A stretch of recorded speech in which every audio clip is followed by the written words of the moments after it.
Now in this video we're going to be talking about how to manage your outlines and your research at the start of your writing project. Now obviously if you're writing a nonfiction book, even if you're an expert in your field, you understand that additional research is going to be critical to the success of your book. That's pretty obvious. In fiction, it's not always obvious how research will come into play. If you're a historical fiction writer, for example, it is pretty obvious that you're going to need to do some good research because you were not alive during that time period and may have limited knowledge of the events that took place. But even if you are writing a contemporary story, you're going to have to do some research, and this oftentimes surprises people. But let's say you're writing a contemporary story in which your character goes to the emergency room, and you yourself have never been to an emergency room, and your character is undergoing a procedure that you have never experienced. You're going to have to do some research in order to make that scene valid. Now, even if you are a fantasy and science fiction author, you're going to be doing a kind of research. And this takes place in your own head because you are doing world building. You're creating a world in which you are not only creating the characters and maybe the species that they are, but you're creating the rules of the society in which they live, for example. So you want to keep very, very careful notes about this world that you've built and refer back to your own, quote, research so that you can make sure that you stay consistent in the building of your novel. Now, when I'm talking to people about their research, there's several different things that you can do to keep track of it all, because research can get overwhelming very quickly. First of all, you have to kind of look at how you organize your own life. Are you the type of person who likes to use folders or bins or stacks on your desk? Whatever you do to organize your personal life, let's say where you pay your bills, for example, that's probably how your mind works, and that's how you should be organizing your research. Now, I tend to use a lot of folders. I use both physical folders in case I have copied something out of a book in a library, for example, and I also use online folders where I store a lot of research that I find either online or somebody has sent it to me, and I store it in those folders. So I'm more a folders person. But I've seen lots of writers who use bins, and they've got all of their information contained in one bin that they can pick up and take with them wherever they go. Let's say they want to write in a coffee shop. So I've seen lots of really clever approaches to storing your research. The point is that you need to have a system in place so that you can put your hands on that bit of information again when you need it. So think about how you like to organize your thinking, and that's probably how you're going to organize your research. You can also use scanners and scan in information, and that way if you really like to do things primarily on your computer, you can even scan in a page of a book and save it onto your computer. The biggest question I get regarding research is how to know when to stop, because it's very easy to get wrapped up in the research or to get overly concerned that you don't have enough research to make your book correct. So here's my rule of thumb for when to stop researching. Stop researching when the research begins to repeat itself. When you start to notice in a book or in a source that you're using, I've heard this before, or I already know that.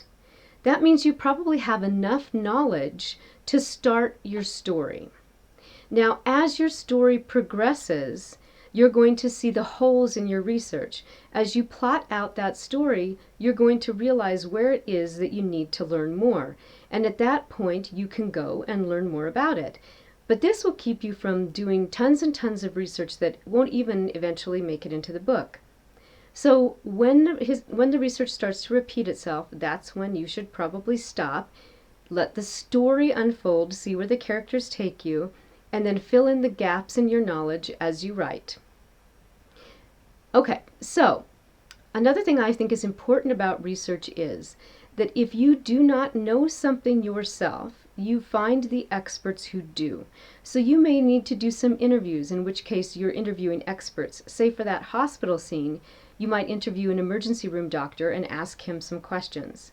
I also like to recommend that people use primary sources. So if you're writing about an area or a country or a time period that you're not familiar with, see if you can find primary sources where people have written from a personal perspective, say a diary, so that you can understand what it felt like to live in that time period or live in that culture and what they truly cared about. So primary sources and experts, I think, are critical to your research. Now, obviously, if you're writing a nonfiction book, you're going to be quoting lots of experts, hopefully. Now, the next big question I get is whether or not people should outline their books. If you're writing nonfiction, most of the time people do start with an outline or a table of contents that gives them an idea of where their book is going and how much information needs to go into each chapter and what the structure of that book should look like. So with nonfiction, it's pretty clear that starting with an outline is typically a good thing to do. But novels are very different. 50% of the authors that I talk to outline first, and the other 50% do not. They want their story to develop, as they put it, organically. They want to be surprised by the story and taken in different directions by their characters. So there's no right or wrong answer to whether or not you should outline. A lot of writers, especially new writers, like to start out by writing organically as they're uncovering their style of writing, their methods of writing, even their voice. But as they get further along and they start to have more deadlines or they've written more books, they tend to start doing at least rudimentary outlines at that point, partly to help them make sure that, one, you've got enough story to sustain a book-length project, and two, there aren't big holes in the plot or major pacing issues. So outlining even a very rudimentary outline can help with that with fiction. With my first novel, Remember Wake, I did not outline, but it was based on a true story, so it kind of had a chronological effect to it already. With my children's books, I do outline, a very rudimentary outline, again, so that I can make sure that I have enough storylines going on that I'm not going to get stuck in the middle with a stalled out story. Now remember too that your outline is not the final say of your book. So you control your outline, it doesn't control you, which means as you're developing the book, your outline may change, and that's okay. So in my case, typically my outline will change about 4 times before I finish my book.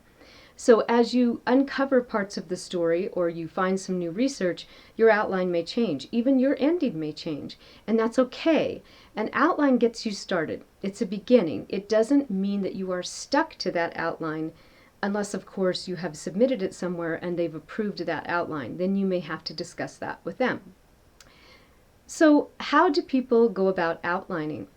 Well, I've talked to numerous writers who do it in lots of different ways. And sometimes they do a very simple Word document, which is kind of what I do, that looks a little bit like what you did in high school or college, where you just write down each chapter, and then in each chapter you write down 3 or 4 sentences about what might happen in that chapter. It's a very thin outline, but it gets you going, and it helps you to see again where there are holes in your plot. Other people will do a much more elaborate outline. They'll even use software sometimes to outline their books and have it be much more defined before they even begin. Now, a lot of people, when they're outlining and pulling all their research together, they do some really fun things. Like, I know authors, myself included, who will spread all their research out on the floor around them so that it's sort of surrounding them, and it helps them get an idea of how to incorporate that research. I know of another author that I read about who strings a clothesline across her basement. She uses index cards where she writes the primary scenes of her book, and then she hangs them on the clothesline, and she literally walks her story.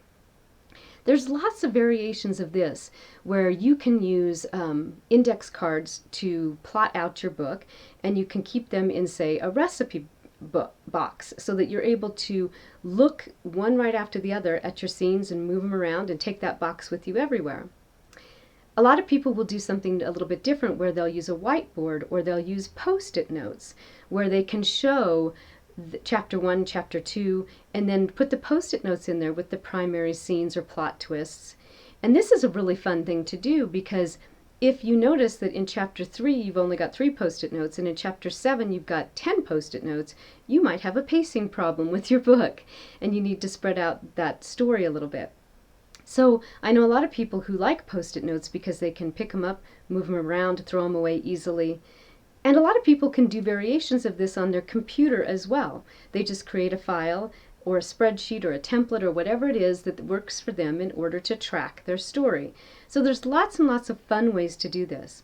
If you're writing children's picture books, you might do a storyboard of your story so that you can see how it will lay out. So have fun with your outline, and again, do it in a way that seems creative to you, in a way that your mind works. Now, lastly, I wanted to say, make sure that you save all of your drafts as you're writing. So you want to do that because I've seen it happen where people will, as they're writing, they'll realize that their outline has changed or their research has changed. They'll delete a part of their book, and now that piece is gone for good. And then later on you find out that really you could have used it, but maybe elsewhere in the book, or that you actually would like to put it back after all, and now it's gone. So if you do delete things, you want to make sure that you save them somewhere in like a deleted files. Or when I'm doing my outlines, I title it Outline 1. If I do any sort of substantial change, I call it Outline 2. And that way I've saved drafts of all 4 of my outlines in case I want to go back to an earlier outline. I do the same thing with my chapters when I'm writing my chapters, where I write, I'll save it as Chapter 1-1, Chapter 1-2. Again, if I'm just making some typo changes, I don't do that. But if a substantial change has been made, I do that. But that way I have my previous drafts and can refer back to them if I need to. So that's kind of how organizing your outlines looks and how research works. And hopefully if you're starting a new project, this is going to be very helpful to you. Thank you.